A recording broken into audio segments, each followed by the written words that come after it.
Hello students हम कर रहे हैं क्लास नाइन्थ का सोशल साइंस का कंपार्टमेंट एग्जाम का पेपर। तो हम कंपार्टमेंट प्रिपरेशन कर रहे हैं। ये इंपॉर्टेंट क्वेश्चंस हैं क्लास नाइन्थ के लिए। तो हम कर रहे हैं कंपार्टमेंट प्रिपरेशन। चलिए जल्दी से स्टार्ट करते हैं। एमसीक्यूज फर्स्ट ऑफ ऑल हम करेंगे सेक्शन ए, फिर सेक्शन बी, फिर सेक्शन सी, कंटिन्यू करेंगे ताकि जो हमारी कंपार्टमेंट की प्रिपरेशन हो अच्छे से हो पाए और जो कंपार्टमेंट का हमारा अप्रैल का पेपर है उसको हम क्लियर कर पाए। चलिए फर्स्ट क्वेश्चन देख लेते हैं। तो आपका फर्स्ट क्वेश्चन है, arrange the following sentences related to French Revolution in chronological order. तो जो फ्रेंच रेवोल्यूशन जो हुआ था, फ्रेंच रेवोल्यूशन में आपको क्रोनोलॉजिकल ऑर्डर में अरेंज करने हैं कि पहले कौन सी घटना हुई, फिर कौन सी हुई, फिर कौन सी हुई। तो अगर हम क्रोनोलॉजिकल ऑर्डर देखें तो सबसे पहले क्या हुआ था, तो सबसे पहले हुआ converting a meeting in the state. तो पहले आएगा नंबर 1 फर्स्ट, उसके बाद आएगा third the gathering the representatives of third state at the tennis court. इसके बाद आएगा आपका फोर्थ वाला demolition of the fort Bastille, और लास्ट में आएगा drafting of constitution bye national assembly. तो इसका आंसर है ऑप्शन बी, इंग्लिश मीडियम में। हिंदी मीडियम वाले भी अपना आंसर फटाफट से मैच कर लें, क्योंकि हिंदी मीडियम में भी वही है कि फ्रांसीसी क्रांति से संबंधित घटनाओं का ठीक है कालानुक्रम व्यवस्थित कीजिए। तो पहले फर्स्ट है आपका, उसके बाद आएगा थर्ड, फिर फोर्थ और फिर second, option B. Hindi medium वालों के लिए भी ऑप्शन बी इसका आंसर होगा। नेक्स्ट क्वेश्चन देख लेते हैं, क्वेश्चन टू आपका असर्शन रीजन का क्वेश्चन है। पूछा है consider the statement that given below, choose the correct option. आपको करेक्ट ऑप्शन चूज करना है, ठीक है। तो आपको जो स्टेटमेंट दिया बोला, investment in human capital provide return like a physical capital. तो जो स्टेटमेंट होती है, इन्वेस्टमेंट जो होती है ह्यूमन कैपिटल में, वो हमें प्रोवाइड करती हैं, जो हमें क्या प्रोवाइड करती हैं, फिजिकल कैपिटल को प्रोवाइड करती हैं। क्लियर है आपको। और दूसरा क्या दिया है, दूसरी स्टेटमेंट है population is not a resource. तो जो पहला वाला है, जब हम ह्यूमन कैपिटल पे इन्वेस्ट करते हैं यानी अपने लोगों को, जो किसी देश की पॉपुलेशन होती है, अगर वो स्किल्ड है, पढ़ी लिखी पॉपुलेशन है, तो निश्चित ही वो एक फिजिकल कैपिटल का भी काम करेगी। तो पहले वाला आपका स्टेटमेंट ट्रू है। सेकंड वाला population is not a resource, बोला है पॉपुलेशन कोई रिसोर्स नहीं है, कोई फायदे की चीज नहीं है, यानी जो आपका सेकंड वाला है वो भी आपका ट्रू है, पॉपुलेशन कोई रिसोर्स नहीं है। तो फर्स्ट आपका करेक्ट है, सेकंड इनकरेक्ट है। इसके हिसाब से आपका ऑप्शन ए जो है वो करेक्ट आंसर होगा। इसका आंसर होगा आपका ऑप्शन ए। हिंदी मीडियम वाले भी अपना आंसर चेक कर लें। क्वेश्चन में दिया है मानव पूंजी में निवेश भौतिक पूंजी की तरह प्रतिफल प्रदान करता है। अगर मानव पूंजी में आप निवेश करेंगे तो भौतिक पूंजी की तरह फल प्रदान करेगा, ये ट्रू होगा इसका। और जनसंख्या संसाधन नहीं है, ये भी इसका ट्रू है, यानी ऑप्शन ए इसका सही है। प्रथम कथन सत्य होगा और द्वितीय कथन आपका असत्य है, जो आपको क्वेश्चन में दे रखा है। तो बेटा आपका इसका ऑप्शन ए है। नेक्स्ट क्वेश्चन देख लेते हैं, क्वेश्चन थर्ड में आपको क्या करना है, मैच द फॉलोइंग करना है। मैच कर लेते हैं। तो दिया हुआ है आपको, यहाँ पे दिए the winged woman, broken chain, sculpture, snake biting its tail to form ring, और यहाँ पे कॉलम 2 दिया है। तो आप पहले मैच कर लें। तो फर्स्ट देखो, जो फर्स्ट वाला होगा ए, तो इसके साथ ए है, 2 के साथ जुड़ेगा, बी फर्स्ट के साथ जुड़ेगा, सी फोर्थ के साथ कनेक्ट होगा और डी थर्ड के साथ कनेक्ट होगा। इस हिसाब से जो इसका ऑप्शन आएगा, ऑप्शन डी इसका करेक्ट आंसर होगा। इसका आंसर होगा ऑप्शन डी। क्या होगा आंसर इसका, ऑप्शन डी करेक्ट आंसर होगा। मैच द फॉलोइंग, ये थर्ड वाला है आपका, तो आप मैच द फॉलोइंग कर लें। हिंदी मीडियम वाले भी देख लें। जो फर्स्ट वाला है, डेनो वाली स्त्री, फर्स्ट वाला जो है वो आपका जुड़ेगा, फर्स्ट है आपका किसके साथ जुड़ेगा, फर्स्ट वाला आपका सेकंड के साथ, सेकंड वाला फर्स्ट के साथ। आज़ादी का प्रतीक है टूटी हुई जंजीर, राजगढ़ शाही सत्ता का प्रतीक है, अपनी पूंछ मुंह में लिए हुए सांप, ये ऑप्शन डी, यानी इसका आंसर भी ऑप्शन डी होगा। मैंने मैच भी आपके करा दिए हैं, हिंदी मीडियम इंग्लिश मीडियम दोनों के करा रहे हैं। कंपार्टमेंट प्रिपरेशन है ये क्लास 9th की एसएसटी की।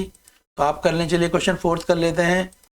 क्वेश्चन फोर्थ आपसे पूछा गया है, on the basis of given information, आपको इंफॉर्मेशन दी गई है, identify the related country from the option below. पहला है president election are held in every 6 year. दूसरी इंफॉर्मेशन है institutional revolutionary party get consecutive victory. और थर्ड है it is mandatory for those working in government office to attend party meeting. तो इसका answer है आपका मैक्सिको, ऑप्शन डी। ये सारी इंफॉर्मेशन मैक्सिको से रिलेट करती है। मैक्सिको में प्रेसिडेंट इलेक्शन 6 साल में एक बार होता है और वहाँ इंस्टीट्यूशनल रिवोल्यूशनरी पार्टी जो होती है वो लगातार कंसेक्यूटिव विक्ट्री करती है। ये मैंडेटरी है, जो वर्किंग गवर्नमेंट ऑफिस होंगे वो अटेंड करेंगे पार्टी मीटिंग। तो ये जो इंफॉर्मेशन है ये रिलेटेड करती है मैक्सिको से। चलिए हिंदी वाले देख लें। तो हिंदी मीडियम में भी सेम ही क्वेश्चन पूछा गया है, बस बोला है विशेषताओं के आधार पर बताओ और बताओ कि ये कौन से देश में। तो प्रत्येक 6 वर्ष में राष्ट्रपति का चुनाव होता है। इंस्टीट्यूशनल रिवोल्यूशनरी पार्टी लगातार जीत मिलती है और सरकारी दफ्तरों में काम करने को वाले को पार्टी बैठकों में अनिवार्य रूप से जाना है। जो भी पार्टी की बैठक होती है, ठीक है, पार्टी की बैठक मतलब पार्टी अगर कोई डिसीजन ले रही है तो सबको वहां बैठ के उस डिसीजन के बारे में सुनना है और अपनी भी राय देनी है। ये कहाँ पे चलता है? मैक्सिको में चलता है। तो ऑप्शन डी इसका करेक्ट आंसर है। नेक्स्ट क्वेश्चन करते हैं। नेक्स्ट क्वेश्चन है आपका क्वेश्चन 5th है, असर्शन रीजन का क्वेश्चन है। तो क्वेश्चन में आपको दिया हुआ है देयर आर 2 स्टेटमेंट्स, असर्शन और रीजन है। पहला असर्शन आपका दे रखा है the household work done by the women is not recognised in, ठीक है, नेशनल इनकम। उसे हम एक नेशनल इनकम में नहीं जोड़ते। रीजन है women are not paid for their service delivery in family. और औरतों को पैसा नहीं दिया जाता जो भी वो हेल्प घर में करती है। तो इसमें ये सत्य है पहले वाला, जो घर वाली house hold work done by women, जो घर की औरतें काम करती हैं उसे नेशनल इनकम में नहीं जोड़ा जाता। तो असर्शन इसका ट्रू है आपका। उसके अलावा जो रीजन है उनको उनकी सर्विस का पैसा फैमिली में नहीं दिया जाता, तो इसका रीजन भी ट्रू है और उसके अलावा एक्सप्लेनेशन भी ट्रू है। तो इसका असर्शन भी ट्रू है, रीजन भी ट्रू है और इसकी एक्सप्लेनेशन भी ट्रू है। तो ऑप्शन ए इसका करेक्ट आंसर होगा। हिंदी मीडियम भी देख लेते हैं। क्वेश्चन में पूछा है, क्वेश्चन 5th है, पूछा हुआ है परिवार में महिलाओं द्वारा दी गई सेवा राष्ट्रीय आय में नहीं जोड़ी जाती। तो ये ट्रू है, राष्ट्रीय आय नेशनल इनकम नहीं माना जाता इसे। और परिवार में दी गई सेवाओं के वजह महिलाओं को घर में कोई सैलरी नहीं दी जाती। तो असर्शन भी इसका करेक्ट है, रीजन भी करेक्ट है। तो ऑप्शन ए जो इसका करेक्ट आंसर है क्वेश्चन नंबर 5 का। नेक्स्ट करते हैं क्वेश्चन नंबर 6। क्वेश्चन नंबर 6 देखो, ये कुछ केस बेस्ड टाइप क्वेश्चन है। पहले क्वेश्चन समझ लेते हैं। तो क्वेश्चन में बोला है which of the following country is democratic. तो आपको पता है डेमोक्रेटिव कंट्री कौन सी होती है। जैसे इंडिया एक डेमोक्रेटिव कंट्री है जिसमें सभी को वोट देने का अधिकार है, किसी भी धर्म को कोई मान सकता है, कोई भी अपना उसे फ्रीडम ऑफ स्पीच है का राइट मिला हुआ है। तो इस तरीके से बहुत सारे पैरामीटर्स हैं जो किसी कंट्री को डेमोक्रेटिव कंट्री बनाती है। अब यहाँ पे ऑप्शन दिए हैं उसके अकॉर्डिंग। फर्स्ट ऑप्शन है the value of vote of all citizen is equal in country x. X country में सभी सिटीजनों को जो वोट देने का राइट है वो इक्वल है, चाहे वो लेडीज हो, जेंट्स हो या कोई हैंडीकैप्ड या कोई किसी जाति के हों या वृद्ध हों। The value of vote of the man is more than the value of vote for women in country Y. Country Y में जो है आदमियों को ज्यादा वोट देने का अधिकार है और औरतों को कम है। तो ये गलत है, डेमोक्रेटिक कंट्री में ऐसा नहीं होता। Only ruling party can participate in the election in the country Z, ये भी गलत है। रूलिंग पार्टी का मतलब जो पार्टी सरकार चला रही है सिर्फ वही वोट देगी, ऐसा नहीं है, या वही इलेक्शन लड़ेगी।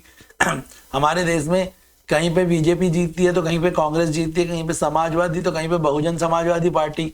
तो इससे पता लगता है कि जो पार्टी चुनाव लड़ रही है वो चाहे रूलिंग हो चाहे रूलिंग ना हो, और सबको इलेक्शन लड़ने का अधिकार है। तो ये भी डेमोक्रेटिव का रूल नहीं है। Decision are not taken by the elected representative in the parliament in the country P, ये भी गलत है।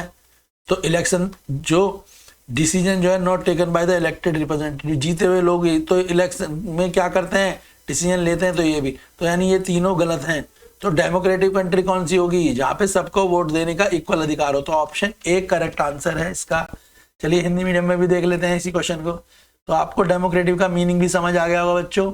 चलो हिंदी मीडियम में चलते हैं। सेम ही क्वेश्चन है हिंदी मीडियम में भी, शॉर्ट में समझ लेंगे हिंदी मीडियम वाले।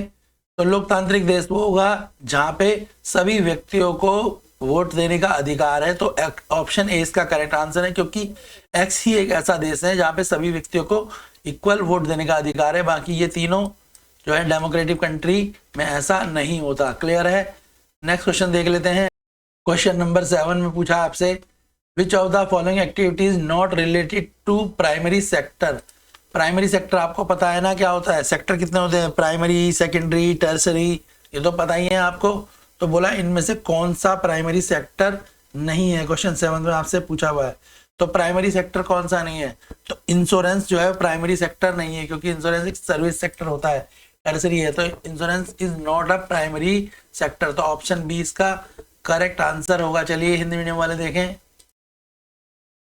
तो क्वेश्चन में पूछा था कौन सा क्रियाकलाप प्राथमिक क्षेत्र में नहीं आता, तो बीमा जो है प्राथमिक क्षेत्र में नहीं आता। इसके बाद नेक्स्ट क्वेश्चन नंबर 8 देख लेते हैं। क्वेश्चन नंबर 8 में आपसे पूछा है, नीचे दो कथन, हिंदी इंग्लिश दोनों में कर लेंगे से। तो जो कथन है बोला गुजरात से अरुणाचल प्रदेश की स्थानीय समय में 2 घंटे का अंतर है, ये पूछा गया है। तो बिल्कुल सही है, गुजरात और अरुणाचल प्रदेश में 2 घंटे का डिफरेंस मिलेगा। अगर गुजरात में 10 बज रहे हैं तो अरुणाचल प्रदेश में आपको थोड़ा सा टाइम में चेंज देखने को मिलेगा। तो पहले वाला ट्रू है। दूसरा, भारत के अधिकांश विस्तार 8 डिग्री 4 से 37 डिग्री 6 है, ये भी आपका ट्रू है, मगर इसका जो रीजन है वो गलत है। तो जिसके कारण इसका आंसर हो जाएगा ऑप्शन बी। क्वेश्चन नंबर 8 का आंसर हो जाएगा आपका ऑप्शन बी। इंग्लिश मीडियम वाले भी फटाफट से देख लें इसको। इंग्लिश मीडियम में क्या है, क्वेश्चन नंबर 8 जो पूछा हुआ है आपको समझ आ जाएगा। सेशन ठीक है, the difference of 2 hours in the local time of Gujarat and Arunachal Pradesh true है, और दोनों में ये है तो ये भी इसका ट्रू है। तो क्वेश्चन नंबर 8 का आंसर हो जाएगा ऑप्शन बी। क्लियर है, कौन सा आंसर हो जाएगा, आंसर ऑप्शन बी इसका आंसर होगा। असर्शन और रीजन दोनों आपके करेक्ट हैं, पर assertion and reason are correct, but reason is not the correct explanation of assertion. explanation correct नहीं है, ऑप्शन बी इसका आंसर है। चलिए करते हैं क्वेश्चन नंबर 9। क्वेश्चन नंबर 9 पूछा है आपसे, which among the following was the member of Constitution Assembly in India। इनमें से कौन था जो कॉन्स्टिट्यूशन असेंबली ऑफ इंडिया का मेंबर था। Which among the following was a member, कौन इसमें से जो कॉन्स्टिट्यूशन असेंबली थी इंडिया की उसका मेंबर था। तो कई बार बच्चे इसमें मोतीलाल नेहरू लगा देते हैं, ये गलत है, और गांधी जी का तो कोई लेना ही देना नहीं है, ना लाला लाजपत राय का। तो इसका करेक्ट आंसर है आपका जयपाल सिंह। तो जयपाल सिंह जो थे वो कॉन्स्टिट्यूशन असेंबली ऑफ इंडिया के मेंबर थे। हिंदी मीडियम वाले भी अपना आंसर मैच कर लें बेटा। तो जो कॉन्स्टिट्यूशन बोला हुआ है, भारतीय संविधान सभा के सदस्य थे, कौन थे वो, जयपाल सिंह थे। याद रखना, मोतीलाल नेहरू और महात्मा गांधी तो कोई पॉलिटिकल किसी से लेना देना ही नहीं था। तो जयपाल सिंह इसका करेक्ट आंसर है। भारतीय संविधान सभा के सदस्य कौन थे, जयपाल सिंह थे। क्वेश्चन नंबर 10 करेंगे। क्वेश्चन नंबर 10 में आपसे पूछा है आपको इनकरेक्ट मैच करना है। तो देखो आपको एक बात सिंपल सी बता दें, प्राइमरी सेक्टर वो सेक्टर होता है जो ज्यादातर हमें गांव या आपको रूरल एरियाज में देखने को मिलता है, छोटे रिमोट एरियाज में देखने को मिलेगा। तो प्राइमरी सेक्टर में वो चीज आएगी, और इसमें बोला इनकरेक्ट मैच बताना है। तो प्राइमरी सेक्टर में एनिमल हस्बेंड्री होता है, प्राइमरी मतलब जानवरों को पालना, बकरियां पालना, मुर्गी पालन ये आपको गांव में देखने को मिलेगा, मछली पालन आपको गांव में देखने को मिलेगा, एग्रीकल्चर भी ज्यादातर आपको गांव में ही देखने को मिलेगा। पर ट्रांसपोर्टेशन, बसों का चलना, टैक्सियों का चलना, ऑटोज का चलना, ये बड़ी मात्रा में आपको, या मेट्रो का चलना, या आपको कहाँ मिलेगा, या आपको अर्बन एरियाज में, शहरों में मिलेगा।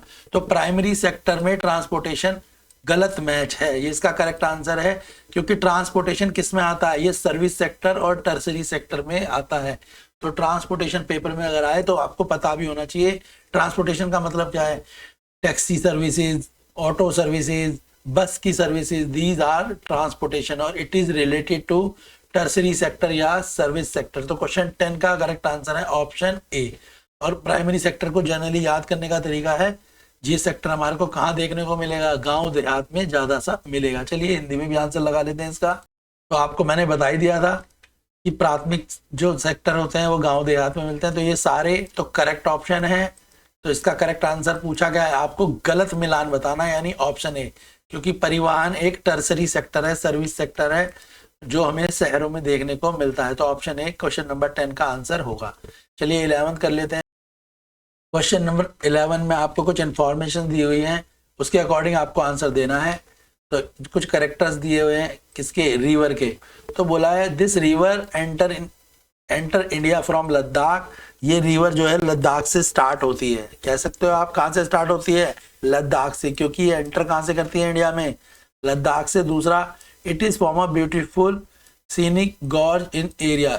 ठीक है, ये उस एरिया में काफी सुंदर सुंदर सीनरी बना देती है या सीन बनाती है। थर्ड है, Beas is one of its tributary, और एक इसकी जो मेन ट्रिब्यूटरी है बेज है। तो इन तीनों इन्फॉर्मेशन के हिसाब से उस नदी का नाम बताना है। तो नदी है सिंधु नदी। नदी का नाम क्या होगा बेटा, सिंधु नदी जो है। उसके करेक्टर जो है मैच करते हैं इन सारी चीजों से। हिंदी मीडियम में भी लिख लेंगे। क्वेश्चन नंबर 11 में जो हिंदी मीडियम वाले हैं वो भी देख लें। यह नदी भारत में लद्दाख से प्रवेश करती है। इस क्षेत्र में यह सुंदर दर्शनीय गाज का निर्माण करती है, काफी सुंदरता बढ़ाती है। और व्यास इसकी सहायक नदियों में से एक नदी है। नदी का नाम क्या है, व्यास है। इंग्लिश में भी बोला हुआ है व्यास। व्यास हिंदी मीडियम में है, वे नहीं तो ब्यास बोल देते हैं। व्यास इसकी सहायक नदी है। तो वो कौन सी नदी है, नदी का नाम हो जाएगा सिंधु नदी। सिंधु तो आपको लिखना आता ना हिंदी मीडियम वालों, ऐसे लिख देना सिंधु नदी। आपको बाकी तो पता ही है सिंधु कैसे लिखते हैं, सिंधु नदी। नदी तो लिखना आता ही है आपको, सिंधु नदी आप खुद लिख लेना। चलिए नेक्स्ट क्वेश्चन करते हैं। बल्कि ये ऑप्शन भी दे रखा है यहाँ पे, आप देख लें, सिंधु नदी ऐसे लिख देना, सिंधु नदी। क्वेश्चन नंबर 12 है, भारत में लोकसभा चुनाव लड़ने की न्यूनतम आयु कितनी है।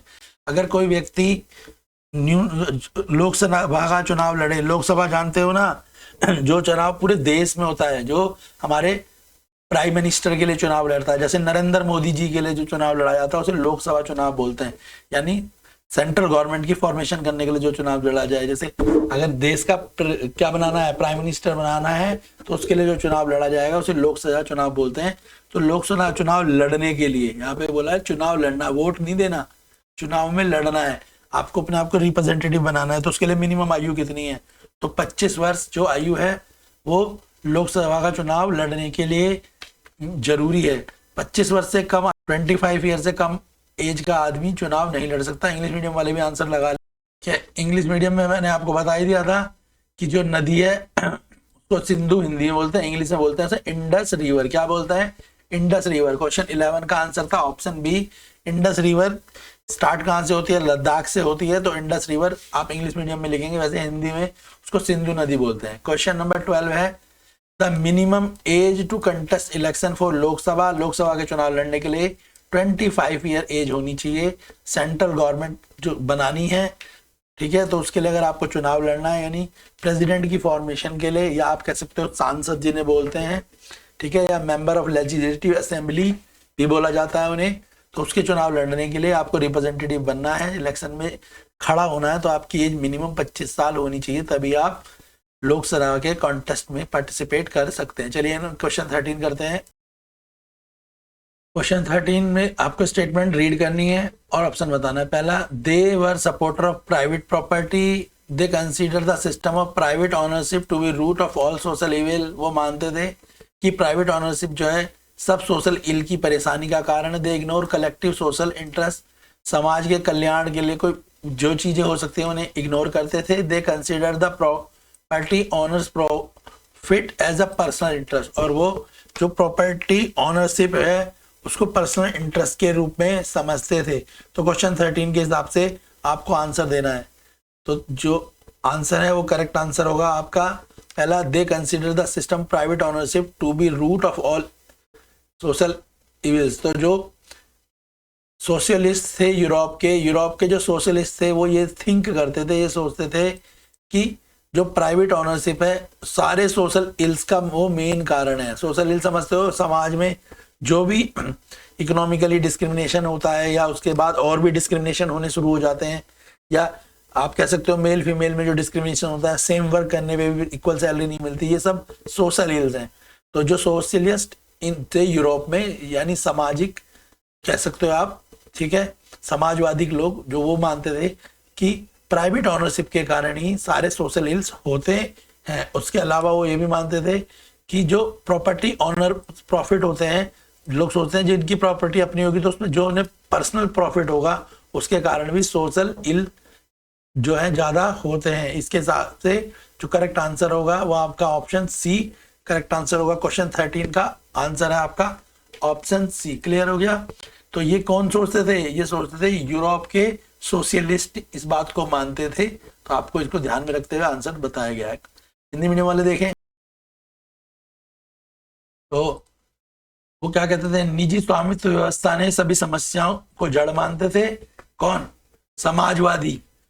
जो समाजवादी जो लोग थे वो ये बातें समझते थे। दूसरा, सत्ताधारी लाभ के लिए व्यक्तिगत हितों को मानते थे। तो दो सेकंड और फोर्थ करेक्ट है, जिसके हिसाब से आपका ऑप्शन कौन सा होगा? ऑप्शन सी इसका करेक्ट आंसर होगा क्वेश्चन नंबर 13 का। चलिए क्वेश्चन नंबर 14 देख लेते हैं। हिंदी मीडियम वाले देख लें पहले, फिर इंग्लिश मीडियम वाले देख लेंगे। क्वेश्चन नंबर 14 में आपसे पूछा गया है, भारत में निर्धनता रेखा यानी गरीबी रेखा से संबंधित आंकड़ों में कौन सी संस्था एकत्रित करती है? यानी जो लोग पॉवर्टी के नीचे हैं या अंडर पॉवर्टी लाइन है या जो गरीबी से बाहर आ चुके हैं।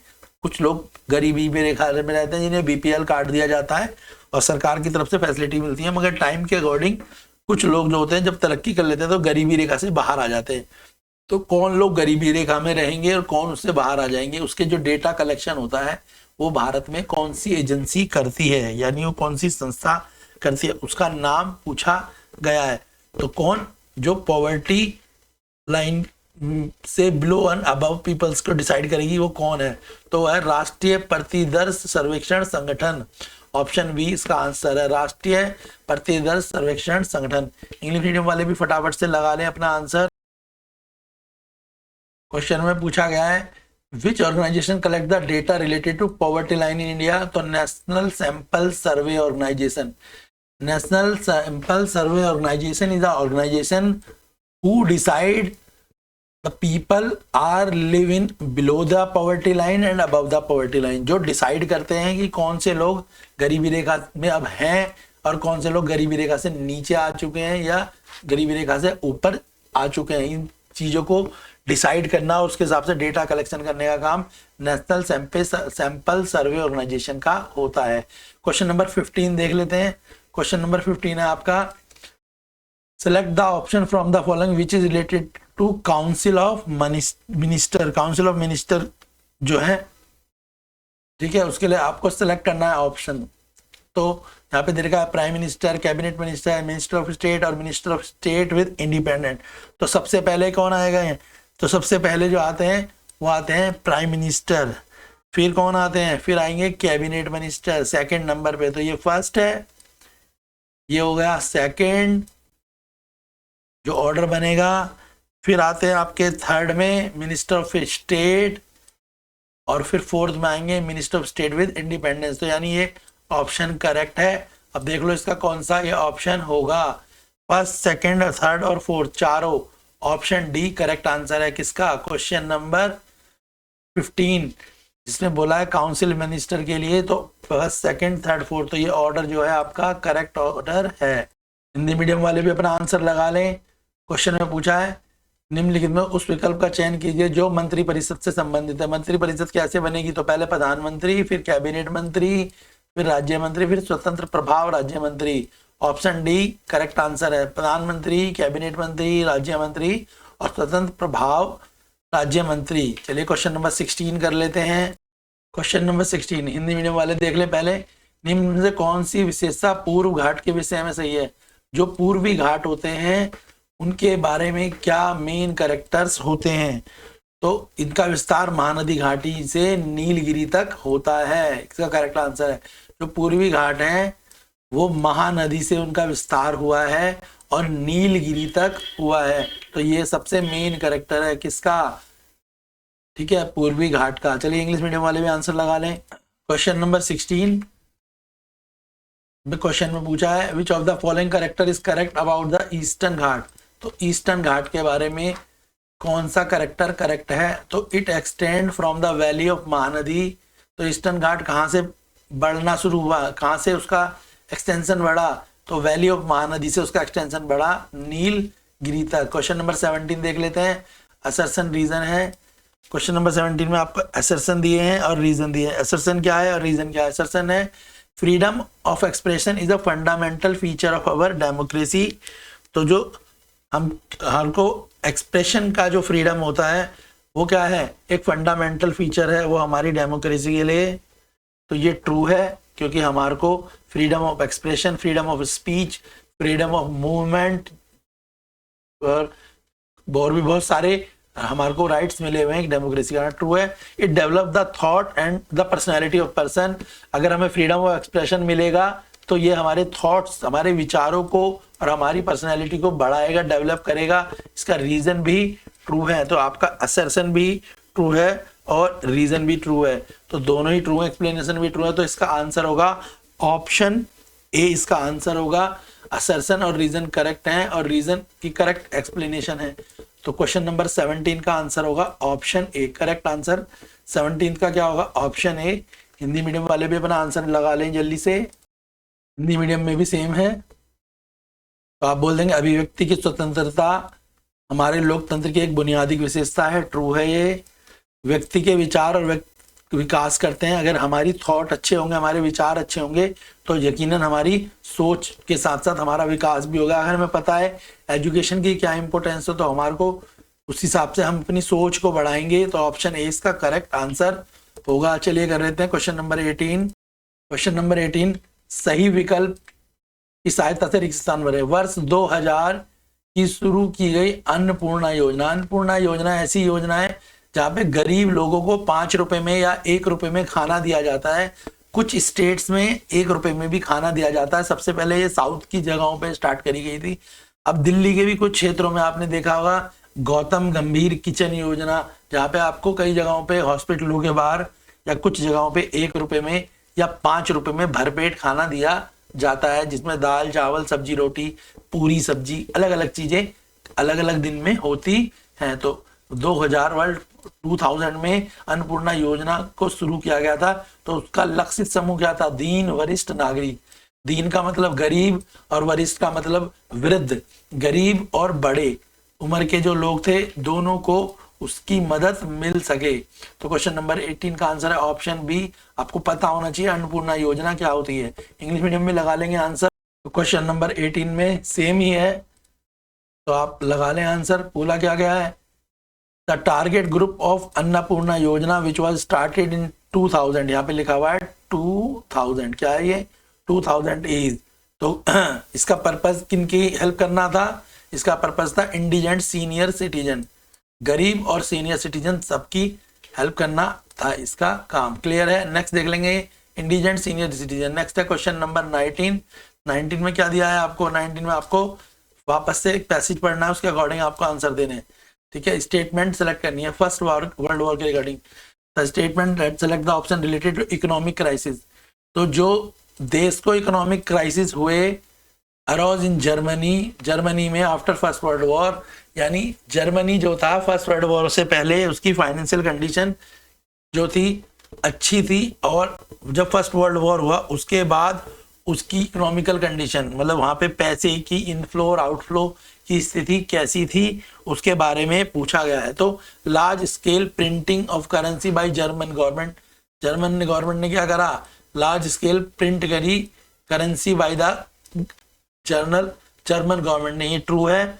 दूसरा इसका sharp decline in the value of German currency mark. और जर्मन की जो करेंसी थी उसकी वैल्यू जो है वर्ल्ड में दुनिया में कम होने लगी।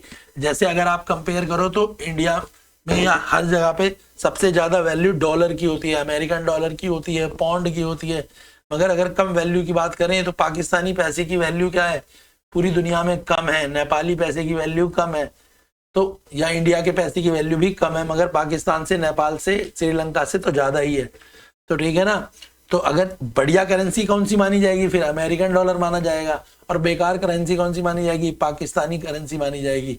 तो यहाँ पे भी यही बोला गया है जो इकोनॉमिक क्राइसिस जो आया जर्मनी में फर्स्ट वर्ल्ड वॉर के बाद, उससे जर्मनी को क्या फर्क पड़ा। एक तो जर्मन ने ज्यादा स्केल में अपने नोट छापे और जिससे क्या हुआ, उनकी करेंसी की वैल्यू कम हो गई।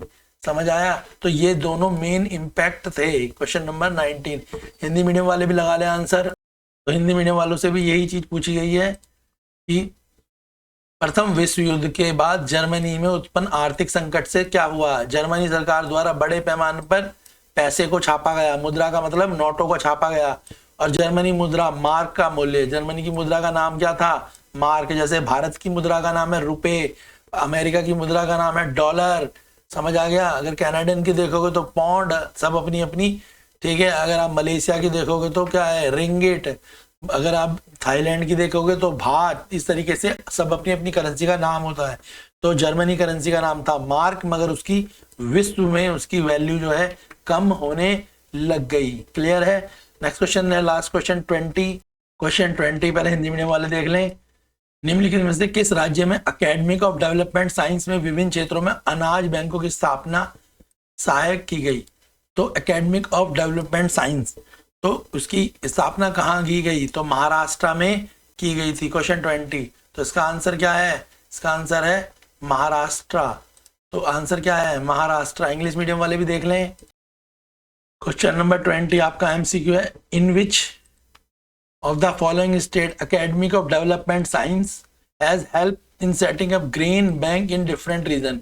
जो academic of development science है उसने हेल्प करी थी कि यहाँ पे कि ग्रेन बैंक को, यानी ग्रेन बैंक का मतलब क्या होता है, अनाज के गोदाम, जहाँ पर गेहूं, चावल, बाजरा, मकई को स्टोर करा जाता है ताकि वो खराब ना हो, कीड़े से खराब ना हो, उनमें मॉइस्चर ना लगे।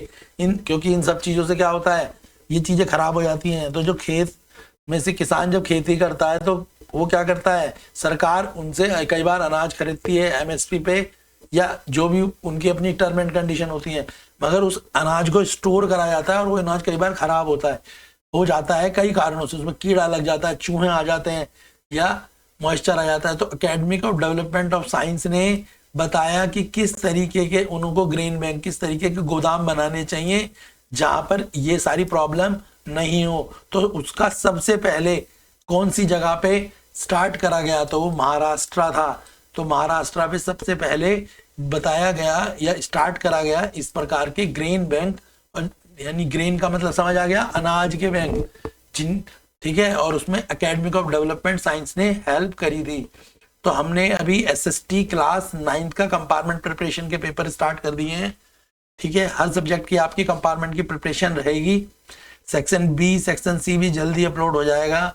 वीडियोस को लाइक करें, शेयर करें, और अपना जो आपका कंपार्टमेंट के कारण जो भी आपका रिजल्ट खराब हुआ है उसको बचाएं, और अपने साल को बचाने के लिए वीडियोस को ढंग से देखें और खुद क्वेश्चनों को लिख कर याद करें। जल्दी ही सेक्शन बी सी डी आएगा।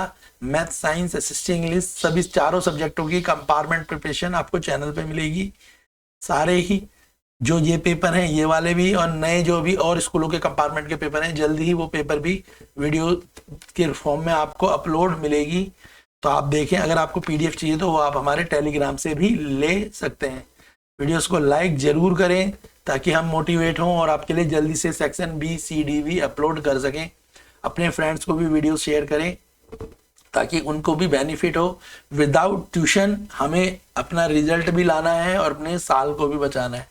10-15 दिन की पढ़ाई है, 16 तारीख का आपका पेपर है। अच्छे से प्रिपेयर करेंगे तो आपका पूरा साल बच जाएगा। बाकी आपको पता ही है कि इस बार की जो थोड़ा सा पेपर टफ आए हैं, तो आपको अच्छे से पढ़ना पड़ेगा ताकि आप अच्छे से स्कोर कर पाए।